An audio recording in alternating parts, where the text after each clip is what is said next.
Let me tell you why I think that hating on the Kansas City Chiefs is actually anti-American. Keep in mind, guys, I'm not a Chiefs fan at all. I don't really care. I'm very neutral when it comes to NFL teams. I want to watch good football. I enjoy excellence on the football field. You cannot deny the excellence the Kansas City Chiefs have put on the football field, okay? But they're getting all of this hatred for some things surrounding it. They kind of represent American exceptionalism. This is kind of the ethos of the United States is to be exceptional, also to be innovative. Okay. The Chiefs are quite innovative in their offense and the scheme that they do and the way that Patrick Mahomes plays football. He's kind of redefines the quarterback position. They're rooted in Midwestern values. Okay. We were talking about a little bit earlier. It's not a big fancy coastal city like New York or LA. It's the middle of the country. He's got Midwest values. Scott, you're a Midwest guy. You understand this.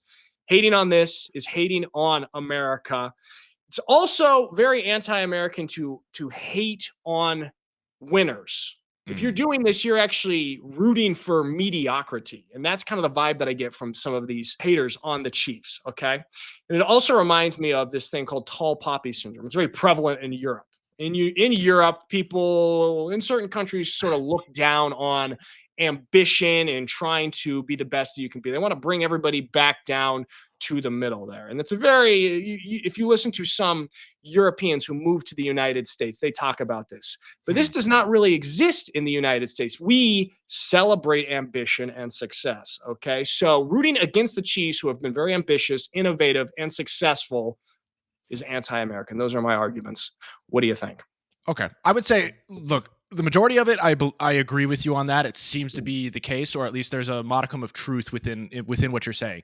But I would say there's a caveat to that as well, is with the Kansas City Chiefs. Look, they're a mid-major market at best. I think we just said, Mikey looked it up, where there was the 28th largest metropolitan market in the United States. So I think what people are mostly hating right now is, yes, the officiating, sketchy to say the least. We've gone over that a little bit. We can go over it a little more if you'd like, but moving on. Number two, I think it's people are hating the veneer of Hollywood that has been kind of placed on top of Kansas City, right? There's so much going on there right now that usually isn't happening, right? Because Kansas City is generally not thought of by the majority of people.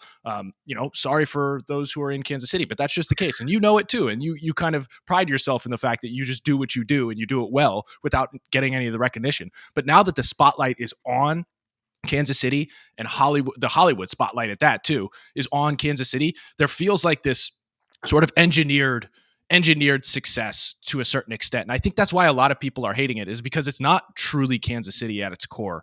Or at least that's what people may be interpreting. It's not that beautiful, like, underdog story beating the big guys. It's now they've turned into Hollywood for all intents and purposes, with just, Taylor Swift and the Kelsey brothers all over the TV all the time, and so on and so forth. So I think it's a multitude of factors, and I think there's some truth in what you're saying.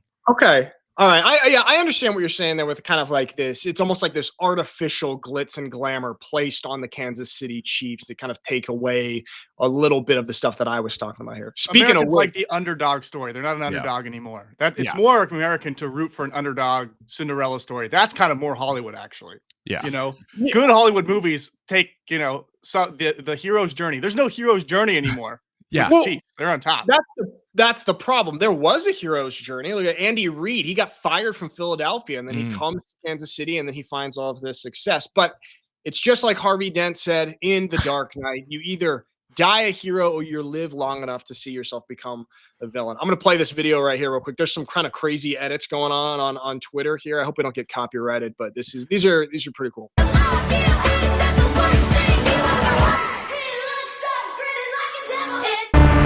The entire fate of the NFL rests on this man's shoulders. Okay. All right. So I get what you're saying right there. And it does. If you still look at those maps, like before the college football national championship, we saw those maps where everyone was rooting for Notre Dame in certain games. Yeah. You look at those now for the AFC championship, it's damn near the whole country rooting for the Bills and only Kansas City rooting for the Chiefs. Yeah.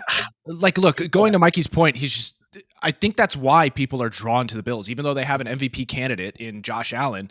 Like, they're drawn to the Bills because they've remained that underdog story, right? They might be a smaller market than Kansas City, probably, and they have yet to be call it inundated with that Hollywood aspect. And yes, Josh Allen has been in some commercials maybe, but like the only time you ever hear about that team is just about Josh Allen. There's not all this other stuff going on. It's just they're focused about ball. They have an incredible fan base in the Bills Mafia. And there's just this endearing factor, which I think the Bills are slowly becoming more of America's team, even though Kansas City might have that. And you even get that to a certain extent with Green Bay. That's why their fandom is so deep and so rich, is because they've stayed true to their roots and stayed in a small, very small market in Green Bay, and are succeeding there. So like Kansas City, I feel like has just, their veneer is too stark. It's like Rex Ryan and his new teeth. It's just too hard to not look at. That's what I think the Kansas City Chiefs are right now.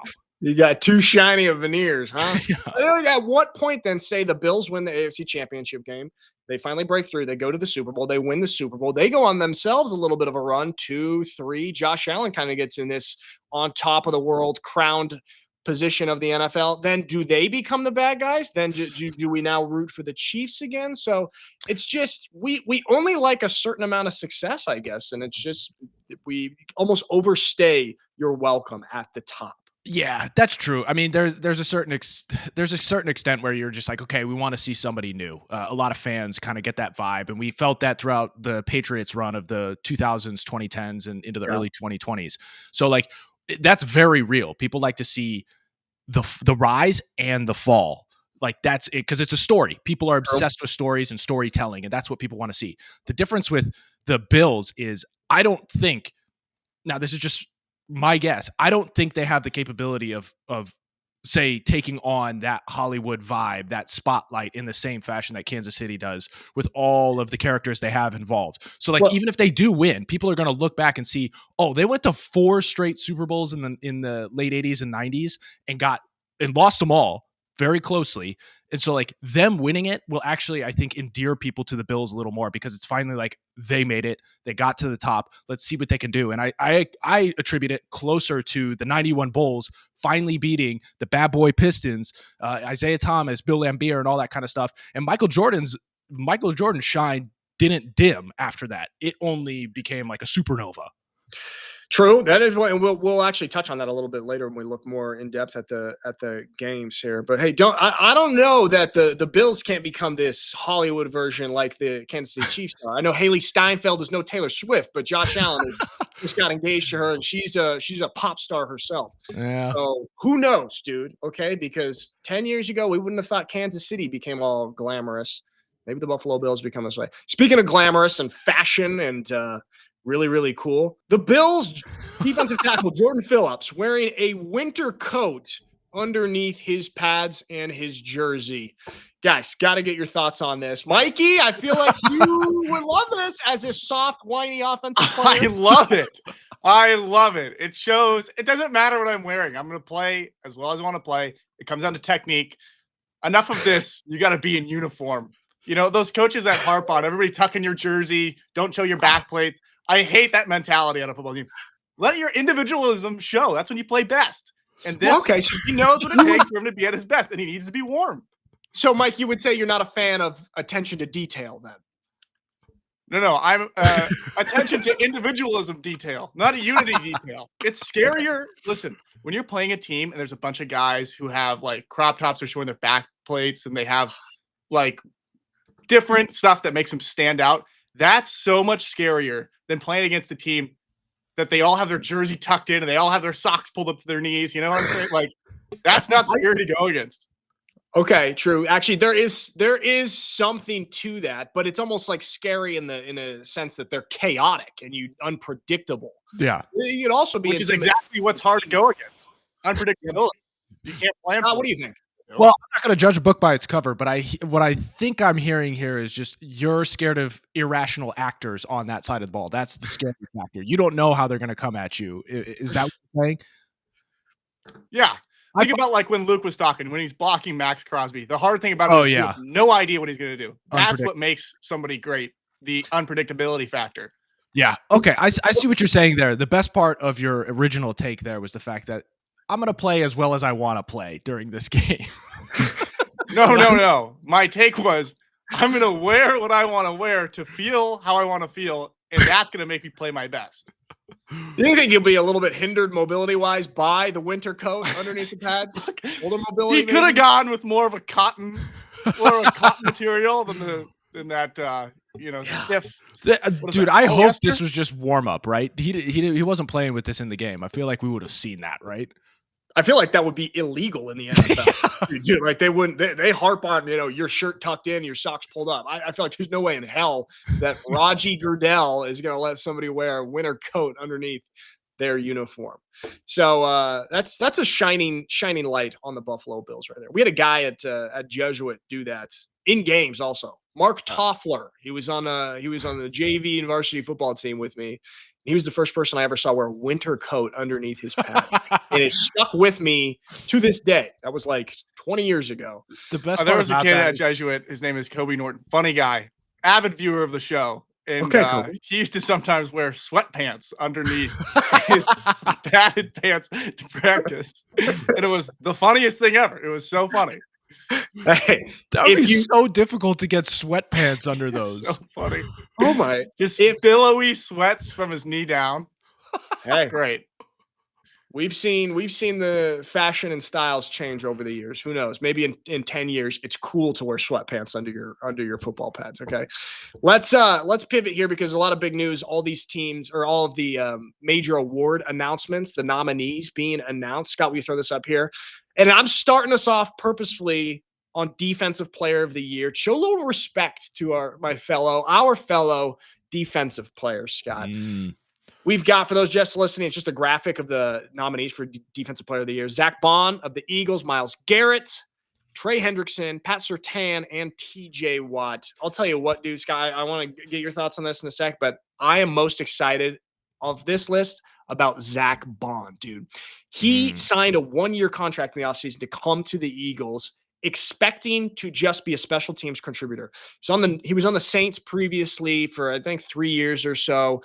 Never started more than 4 games in a season. Yeah. Had 20, 30 tackles over the course of the year. This year, he comes here, wins the starting job, becomes an all-pro, now nominated for Defensive Player of the Year. I love the way he plays ball. So he is who I'm most excited about, and I hope he wins this award. What are your thoughts on the nominees? Who do you like? Yeah, I mean, going to our earlier conversation, this is exactly what America loves. This is the underdog story, a dude like Zach Baun. I mean, how can you not love that tale of this year? And I would say he's probably the fan favorite just because of that and the story that he's brought to the table. But at the same time, I got to give a shout out to the AFC North, dude. Are you serious? 3 of the 5 in the entire NFL are coming out of that division? That's actually, that's so on brand for the AFC North. AFC North is just like this gritty, these old cities that aren't so glamorous, like the coastal cities, New York, LA, DC, like the old, I don't know, what are they called? The Rust Belt, right? Yeah, the Rust Belt. Yeah, the old foundation of old America is essentially how we see it, because they're the ones who helped build America and connect it, let's say, just through the steel and all that kind of stuff. But going back to Zach, look, I think one of the things is the story's not told to the masses enough, but I think even if it were, it's a problem that he's on the Philadelphia Eagles, because we were talking about the hate that the Kansas City Chiefs get. The Eagles hate is almost as loud, but for different reasons. People just can't stand them across the country outside of Pennsylvania and the East Coast. So, and even in the East Coast, people hate Philly. So it's like, I feel bad for the dude because he definitely should be getting more shine. And not just at this point in the year. It should have been like shouted from the rooftops way earlier in the season for how well he was playing. And I got to attribute it to you, Nick. You did actually give him a shout out, I think around Thanksgiving, saying he was one of your dudes. Hey, thank you, Scott. I have a soft spot in my heart for a great linebacker and a kind of an underdog guy. Dude, I was watching actually quite a bit of film on him this weekend. He is so impressive. I'm actually shocked that he wasn't making more of an impact in his previous seasons in the NFL. It's just like his motor, first of all, incredible. Yeah. His technique, the way that he gets off blocks, he sheds off blocks. Like, this is one thing that I really admire about a good linebacker plays. Dude, he just keeps his eye on the ball carrier, and it's like he just automatically sheds blockers without even registering them and goes and makes these plays. Like he had a great one in their game against the Commanders a few weeks back where he stopped Jaden Daniels on a 4th and 2. It's like, this dude is awesome. It's awesome that he's found this spot here in Philly and Vic Fangio's defense. And he's got a bright future, dude. I mean, he's not too old. Yeah. No, not too old. But did you say you were watching film? What do you got? DV Sport hooked up in your? Dude, I got my DV Sport here. Just you never watched film when you played. Why is that doing it now? It's too late. Career's over. You got me, Mike. Watch it when you play. A little bit boring, okay? So watch it. This is Nick on the field. Nick on the field in Germany. Every time the defensive call comes in, he goes, "What do I have? What do I have?" He refused to study the playbook. Cody Pastorino told him every time what his responsibility is.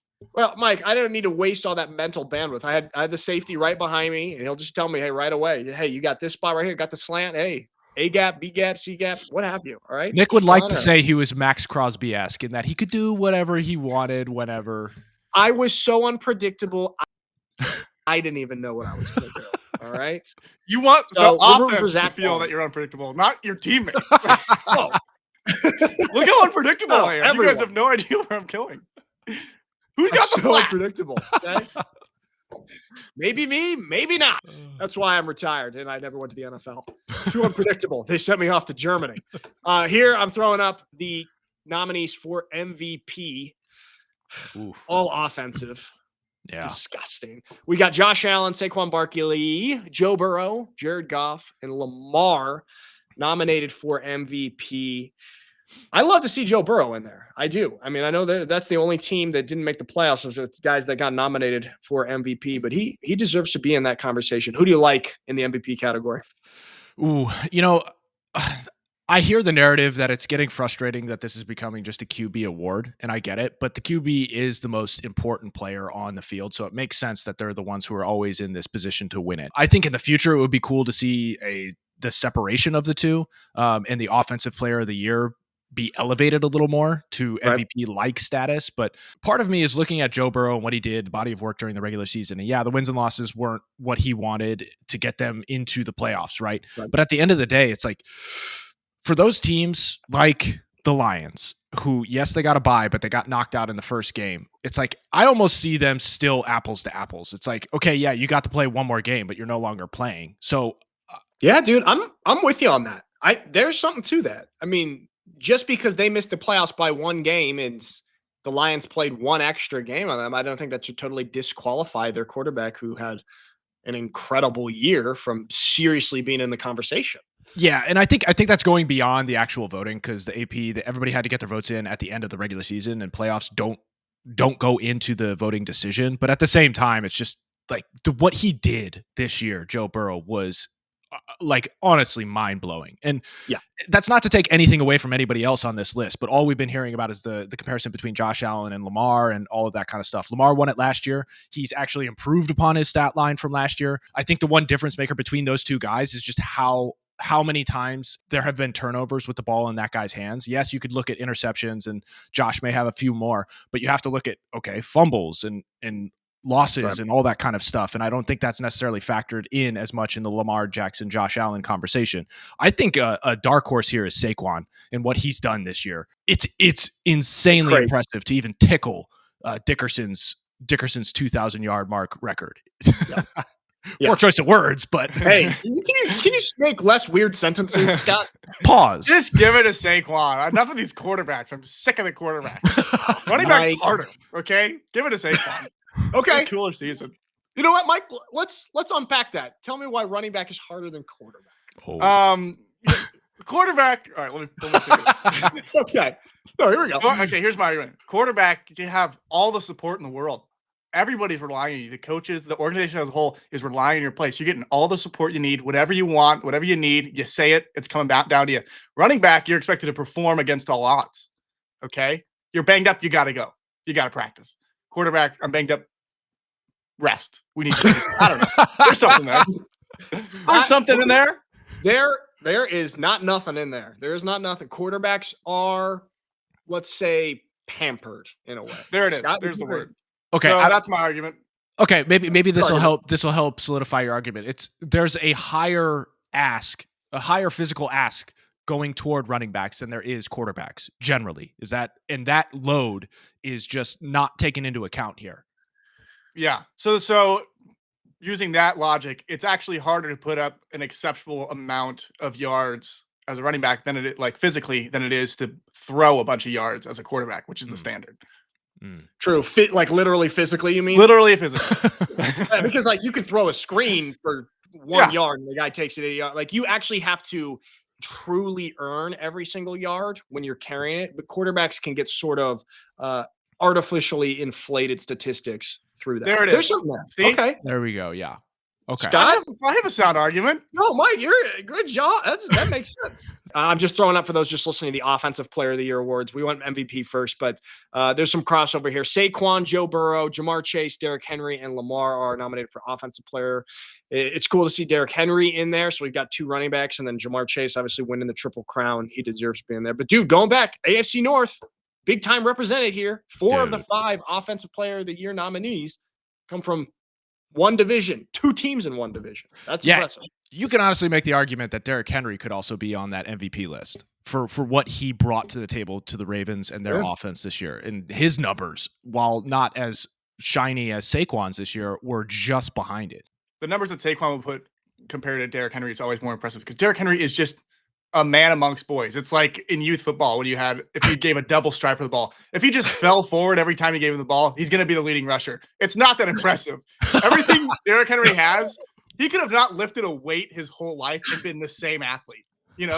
Like he was just gifted this body. And if he just fell down forward, he'd be in the conversation every year. So it takes so much more for a guy like Saquon to put together a season like that than someone like Derrick Henry. Because it's just a guy who's 2 grades above everybody else playing football. The guy that got held back. Okay, I got a title for this episode then. Derrick Henry actually not that impressive. Bingo. Mike? Good luck, Mike. Those comments are going to be loud. Good. Pretty. The Baltimore fan. How do you think Baltimore fan? Which fan base do you think would be the worst to piss off? Raiders. Oh gosh, hands down, Raiders. I mean, we messed with Ohio State. Those guys. I mean, they were. That was fine. That was just a little bit fluffy back and forth. Philly could be interesting. Yeah. I feel like Baltimore fans aren't that intense, are they? They can be, dude. I would not count them out whatsoever. Going to school at Johns Hopkins for grad school, Baltimore's quite the city. I always forget cool that you spot. Dude, I always forget that you went to Johns Hopkins. So do I. Outside of the Dr. bills Scott. that I have to pay. But I thought it was John Hopkins. There's 2 of them. Moving on. It's like passers-by. There's obviously a bunch of other awards there, but we're not going to go through all of them. We got to go talk about this coaching news here. Aaron Glenn, the Lions defensive coordinator, former defensive coordinator, signed on to be the head coach of the New York Jets. Pretty cool. He played there. He was a absolute baller there. Yeah. I think he was a scout there also. So he has just really, really massive ties to the New York Jets. Yeah. It is interesting that the Jets choose to hire another defensive coordinator just, 3 years after Robert Saleh. It does feel a little bit deja vu-y, like, okay, we're getting the best DC or the hottest DC and come make him be our head coach. Thoughts on this? Do you think Aaron Glenn is going to have any more success in New York than Robert Saleh had? Well, initially, who's the graphic designer on this? Why'd they choose that shot for him? Like, get a better one. Get him like in or something. Like, why is it an action shot? That's like a That's half the smile. ultimate coaching action shot. The half smile. That's what I'm looking at. Like, what's going on there? I thought you were talking about his posture on the full body shot. No. The best picture they could have done was him just chilling on the bench. That's like the coolest shot you could use for him. Yeah, that's true. He's a beast. I think this makes a ton of sense. The Jets need an infusion of somebody who knows what it means to be a Jet, right? And he's the guy. He's the defensive mind. He's gonna, I think, in a way that maybe Saleh wasn't able to connect with the guys, I think he's going to infuse that defensive mindset and that toughness, that grit that Dan Campbell was able to do at the Lions. And he's going to bring, just his own personal ability to do that, along with what he learned being in that locker room and on that sidelines of the Lions. And I think it's only going to help the Jets in this. in this regard, and they just need to get right in so many different ways. And I think he's the right guy to at least move them in the right direction. It's all going to hinge upon what the hell goes on in that front office and how it's the top down with the Johnsons and his son and so on and so forth. So it'll be interesting to see a guy of Aaron Glenn's status and demeanor take that on. But I have hopes for him. Dude, I'm with you. I have a lot of hopes for him because I actually really like it. I'm going to throw up a clip here of him addressing the Lions. Like, I think it was in fall camp. We'll play it in just a second. But, dude, I am worried. The Jets seem to, from our outside perspective, they seem to have a little bit of an ownership problem. I mean, we talked about it, like, them firing Saleh, okay, maybe it wasn't really working, but like it did feel very premature. They have cycled through so many different head coaches. I think Aaron Glenn is incredibly qualified. I just hope that his first stint as a head coach does not get tainted and ruined and tarnished by some sort of impulsive decisions from the ownership. In the same way that you think Saleh's was? Like that's you hope that's not the same story. I do think that. I mean, I don't know if Saleh was the right fit there. I'm not sure, but I do think it was premature to fire him. Like we said on the show, when they fired him, they were about to play for first place in the division the following Monday. Like it was not an absolute disaster. And so it felt confusing. It felt weird. It felt so weird to the point where everyone had this conspiracy that, oh, Aaron Rodgers actually got Robert Saleh fired. Aaron went upstairs, told Woody, get him out of here. Like that's how premature it felt, you know? Yeah, because it was so out of left field. I get what you're saying. And it's hilarious to have watched all of the stat lines and everything before fire Saleh or the firing of Saleh. And then after, it was just like, whoa, why would you throw a rock in a machine that's like halfway through the race? Like just let it play out. What the hell was that? Yes, dude. So that's my concern, is not that Aaron Glenn is not qualified, because when you hear also the Lions coaches, when you hear Dan Campbell or Ben Johnson talk about him, they say this dude is more ready and prepared to be a head coach in the NFL than anyone that they have ever met. I'm going to play now just this little clip of him addressing the Lions last year, I think, because we played the clip of Ben Johnson addressing the crowd just to get a feel for how these guys talk, what their vibe is like. And let's throw this up here. Okay. Allow me to. Dan, I appreciate it for allowing me to come up here and talk. I said this last year, and I'm going to say it again.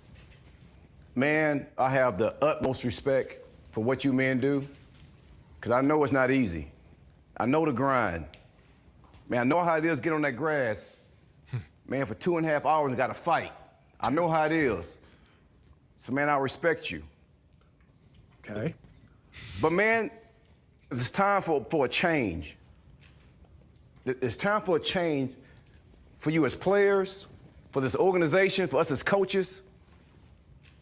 Man, I'm trying to get something that's going to stir you up from in the inside, all right, that's going to change exactly who you are as a player, all right, who this organization is, man, so we can get ready to move forward on this journey. Jonah. Where you at, Jonah? Right here. Okay, you started at Rutgers, right?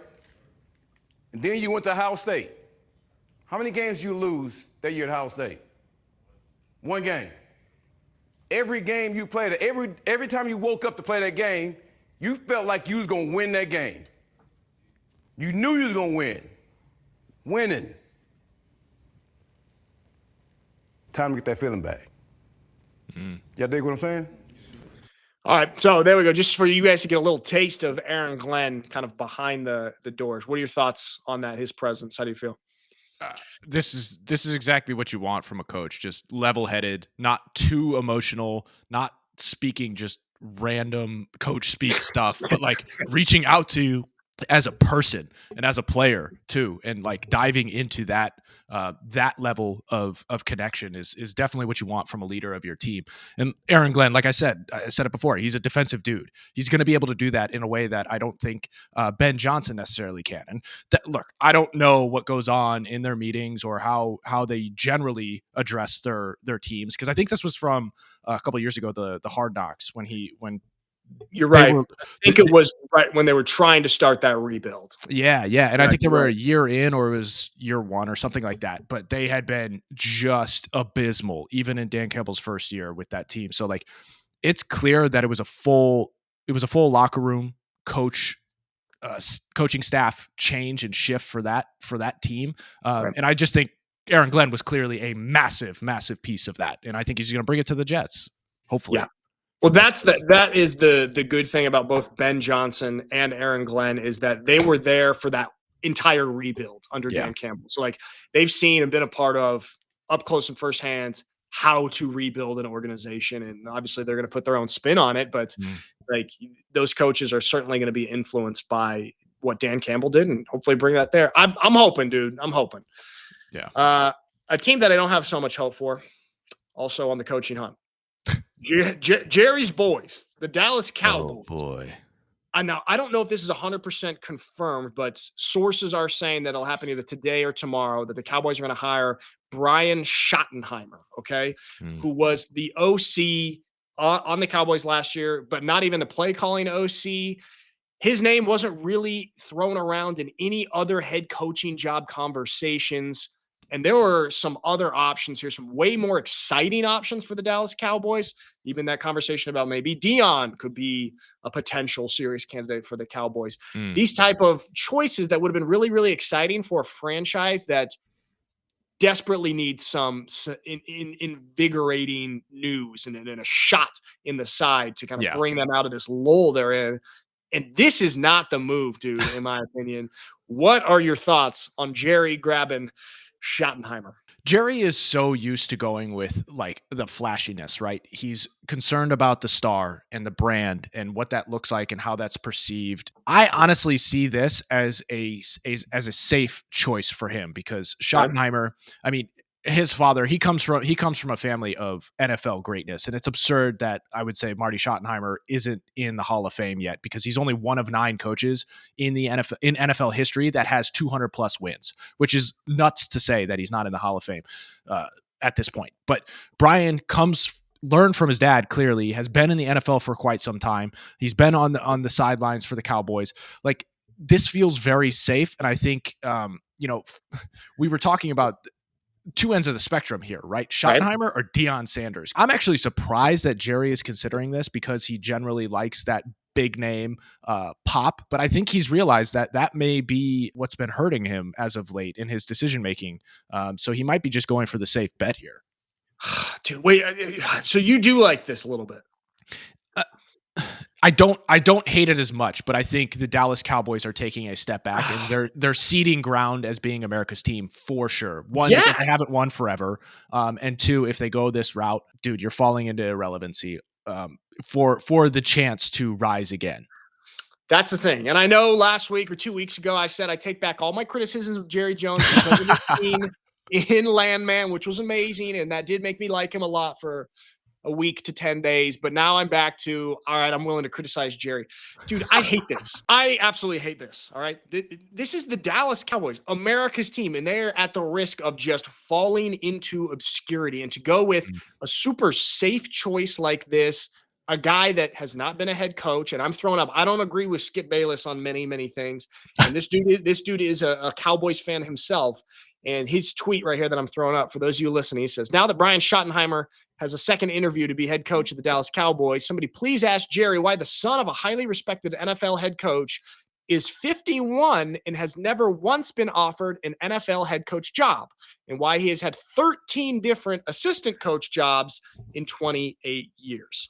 So you would think, okay, he's got a name in a similar way that, Kyle Shanahan had a name, and maybe that helps benefit you getting your foot in the door. It's probably not going to get you a job, but it's going to get you interviews maybe, or help you get interviews.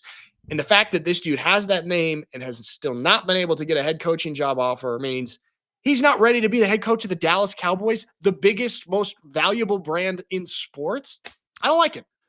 Look, okay, I generally don't agree with Skip, and I don't necessarily agree with him here. Talk about ageist. I mean, just because of your age, like, it doesn't mean that you're automatically nixed from having an opportunity. I mean, look at what Cignetti's doing at IU. He didn't get his first head coaching job in college. I forgot where it was, but prior to JMU, until he was like 45 or something like that. Now he's, vying to take over the Big Ten alongside Ohio State and whatnot. And I know Ohio State people will get mad at me. Hey, don't worry, Ohio State people. This is a sidetrack. My sister-in-law went to Ohio State, huge Buckeye. So we've been having the battle in-house anyway too. So don't worry about it. There you go. And then, okay, going back to this, look, the age doesn't really bother me. And I think your example of Shanahan, while it has some truth to it, and I see what you're saying, I also see there's been an influx of organizations going for the young coach too often, actually, in this day and age. And I think experience, even if it's at a lower level, is actually great to bring to the table for young organizations and young players at that, because there's stability, there's wisdom that comes along with that. That's not necessarily coming along with, call it the offensive gurus of the McVay tree. Because look, everybody who's had like a cup of coffee or a beer with Sean McVay over the past decade automatically was getting head coaching jobs. And not all of those panned out very well. And like, I know Shanahan is a genius in his own right in his offensive scheming, but he was part of that tree that was at Washington. And then we see McDaniel down at Miami and whatnot. So I don't know. I don't necessarily see the age or the fact that he hadn't been offered a head coaching job beforehand to be a huge negative. I think there's some wisdom that he may bring that other people are just overlooking at this point in time. So I'm not ready to write off this if it is true. Okay, you're giving him there is something there, what you just said, because I just pulled it up also. Like, yeah, there's been some of these hot new young coaches that have just not panned out. A couple of them have, like, just like you said, the Sean McVays, the Shanahans. But you're looking at the last few head coaches who won Super Bowls, most of them have been kind of seasoned older veterans. Andy Reid, the last two, of course, Sean McVay in 2022. That was the one young guy. And then you had Bruce Arians, Andy Reid again, Belichick going back to 2019. And so you're right that there is a lot of value to that experience. Dude, breaking news. Speaking of experience, Mikey coming in with the breaking news right here. We need the dun dun dun. Carroll is just being signed. Head coach of the Las Vegas Raiders. Adam Schefter just as we are recording here. Wow, this is exciting because we heard all the rumors that they were going after Ben Johnson pretty hard. Brady tried to woo Ben Johnson. Who knows how much of that was true or not? But this seems to be landing right here. Pete Carroll, 73 years old, going to Vegas. Thoughts on this? Gum companies all over Vegas going to go wild. We got to buy some gum company stock. I'm telling you, the Bears really missed out on an opportunity right there with Wrigley being in that city already. Dude. Boy, that gum smacking would have been perfect. But looking at this breaking news 42 minutes ago. Oh, it's breaking. We didn't see breaking. Okay, but this is interesting, and I think what came through the pipe here is exactly what I was talking about. Is I think Tom Brady probably had a good telephone line to Davis and being like, hey, we need some stability in this organization ASAP, and we need some wisdom. We need somebody who's been there. We need somebody who's won. I would say the rumors of him probably reaching out to Bill were probably true, but after seeing Bill's interest level not being as high, he probably moved on from him and found the next best choice, which is Pete Carroll, and he's done it at so many different levels. We've all heard about how gregarious he is. We've seen how gregarious he is. We see how he connects with players at a different level. It's not just X's and O's. He actually cares about dudes, and I think that organization and that locker room specifically probably needs this stability and this wisdom to come in to help at least simmer it down a little bit and so that they can move forward in the right direction. So I think this is a pretty solid hire. Yeah, I actually really like this, going with a proven seasoned vet. Guy has won a Super Bowl, did it in Seattle, and then also I like that he brings the experience. He's one of the few coaches, kind of like Jim Harbaugh, that has been able to be successful in college and be successful in the pros. Mm-hmm. So I think that experience and that kind of crossover ability is super. I'm curious to see who they go after and who's going to be the quarterback for the Raiders. But I like this a lot. You know what's interesting? I actually did an interview yesterday with Jack Del Rio, who was previously the head coach of the Raiders. Yeah. And it was just talking to him about like his stint there. And they were pretty solid. They ended up making the playoffs, and he was obviously a little frustrated that they moved off of him the next year. But hopefully they give Pete at least a few years to kind of turn this thing around and rebuild it. I can't imagine this not being at least a 2-3 year deal with him and just letting it ride, making sure that he has the time to reset the culture or reset the organization in the right direction so that they can then hop off onto somebody new. Or it could be something that he develops underneath him, like a Ben Johnson that just takes the helm along those lines. And boy, talking about quarterback, obviously, we've heard the Shedeur Sanders stuff, the potential for that, Dion potentially going and taking this job so that could happen. I don't think the Raiders are out of luck here because there could be an opportunity here in the near future with even somebody like a Kirk Cousins coming available and what Atlanta's ending up doing with him. You look at Sam Darnold. We don't know what's ultimately going to happen in Minnesota. So there are some options that are viable, at least at this point in time, for the Raiders to go make moves and make something happen. Dude, if I was the Raiders, I would go after Sam Darnold. I would try and lock him up. I mean, obviously, he stumbled a bit in the last 2 games and then a bit. Yeah. But the Raiders, if the Raiders can have even some success in the regular season, that's all they're looking for right now. And this is exactly. And this is a fool's guess here, but I would say even Russell Wilson was only on a 1-year deal in Pittsburgh, and maybe there's a remarriage of those two to see them in the black and silver and see if there's something going on there.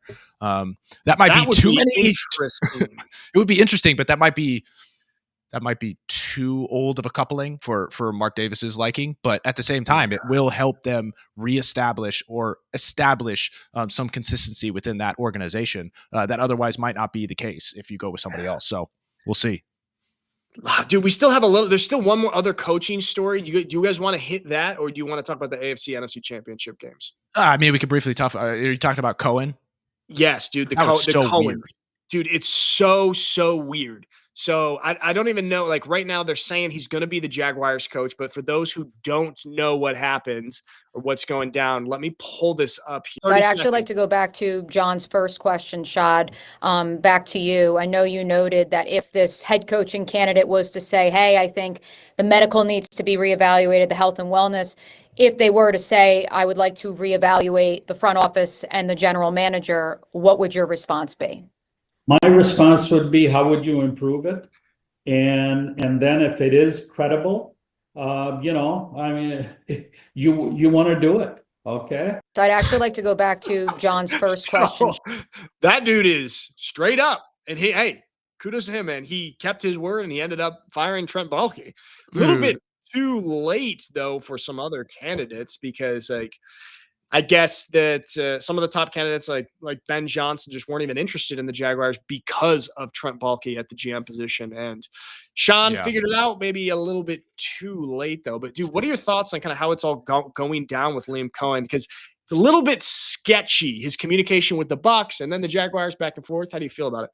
Yeah, look, starting off, I wouldn't say there's speculation that it was all due to Baalke, and that's why coaches weren't necessarily interested. But at a certain point, you also have to look in the mirror as an owner and be like, oh, wait, it might be me, like in the way that I'm running this organization over the past decade. So I wouldn't say it's all falling on Baalke's shoulders, but he was the scapegoat for sure. And also, that reporter just teeing it up for Khan, like he's a businessman. He's going to have to answer it in that way. And what she's just like, she must be just trying to make this happen, and she ultimately did here, coming to fruition. So but going to the Cohen thing, I think this is a little shady, but at the same time, like as a coach, you kind of have to get what's yours. And as a coordinator to a head coach, the pay and the difference in salary is so vast right now, and that gap is closing a little bit as we're seeing great offensive coordinators and defensive coordinators stay at places. So we're seeing ownership starting to shift those things. But with Cohen, apparently he was offered a massive deal to remain at Tampa Bay.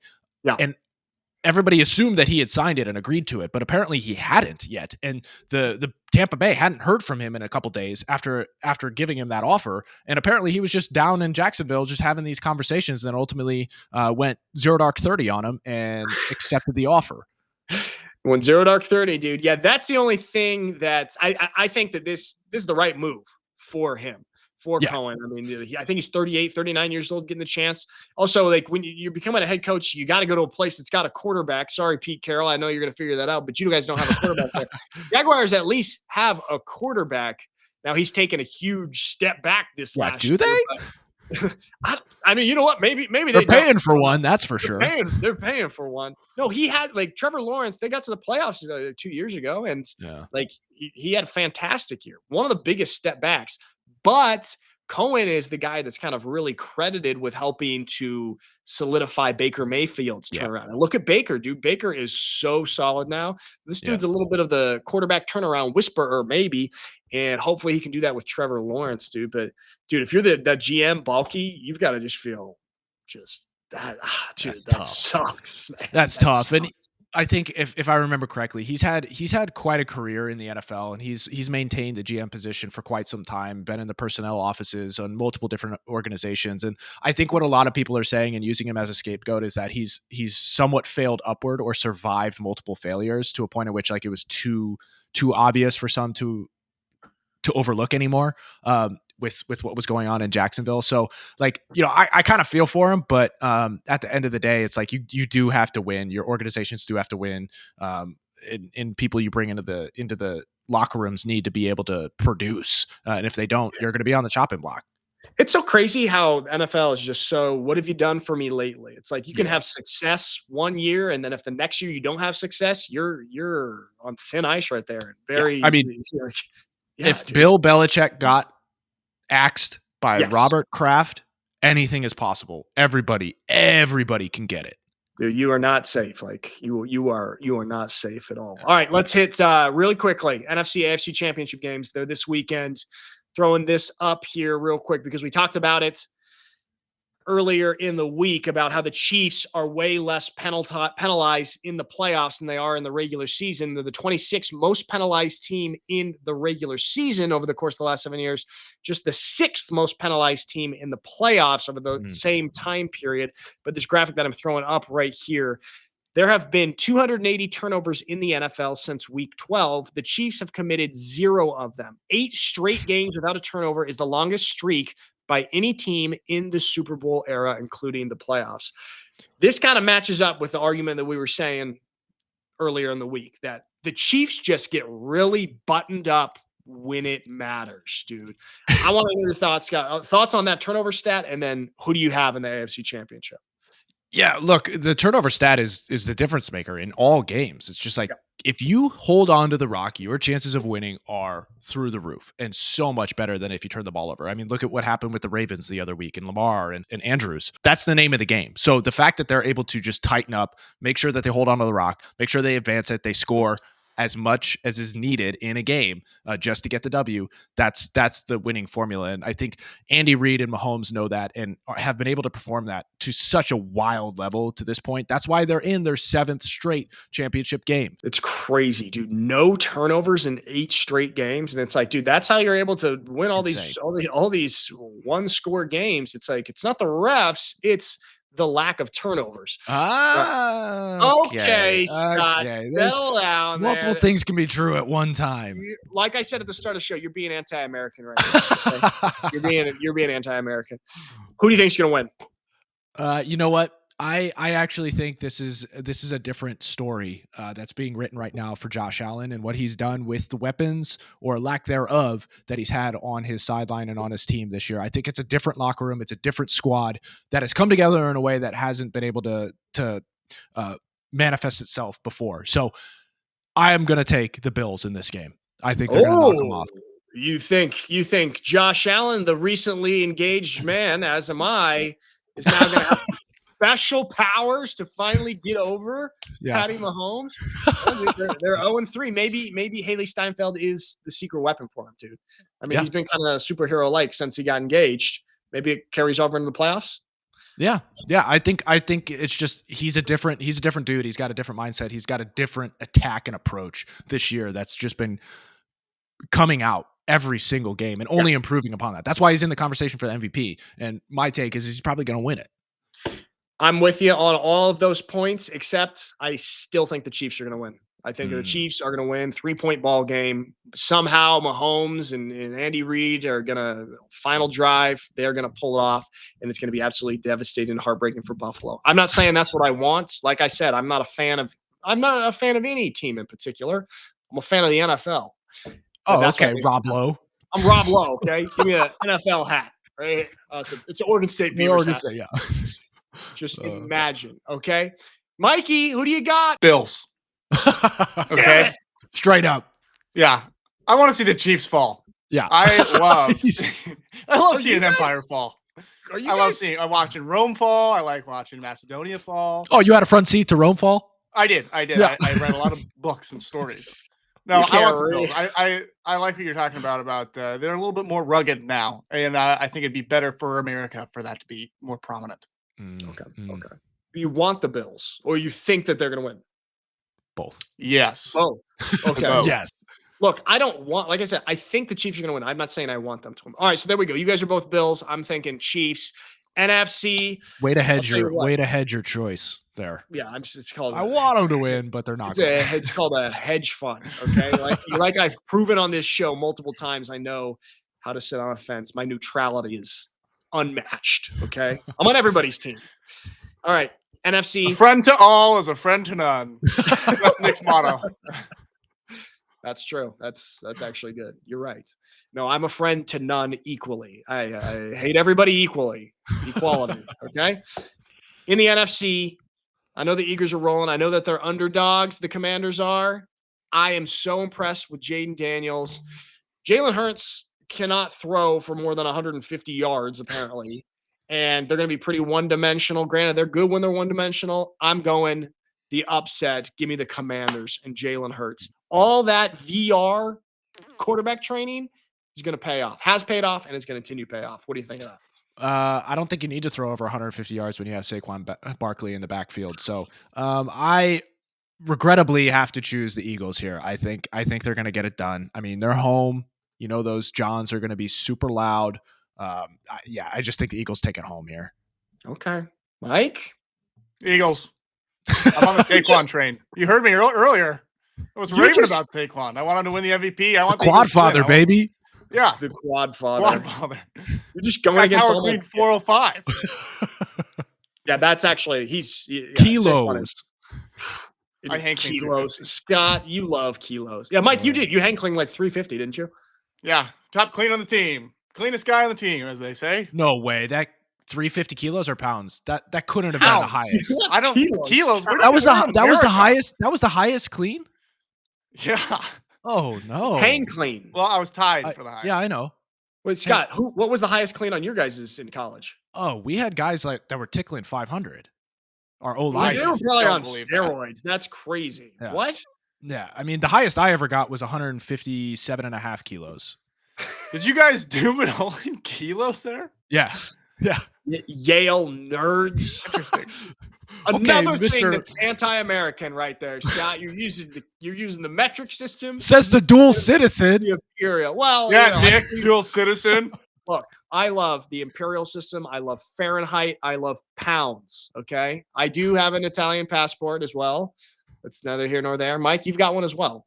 Yeah, I do. I have it somewhere. I lost it. I'm not Fahrenheit. I like Kelvin. That's my favorite temperature gauge. Mikey and his Kelvin. All right, we're right at an hour. What do you think? Should we just hit this Dan Hurley, UConn basketball coach, in the news again? Yeah. Let's hit Dan Hurley. All right, let's hit Dan Hurley. This dude is something else. He is he was going kind of viral once again for his response here because he had more antics and outbursts on the basketball court. Here's his response the other night. I think TV got you saying something like, "Don't turn your back on me. I'm the best coach in." Did I say that? No. Yeah. I mean, I know we you know, I'm going to sound like an asshole here. So the TV likes me, camera. I bet you I'm going to have the GAs. I'll release it to the media too. What was the game on today? It was on FS1.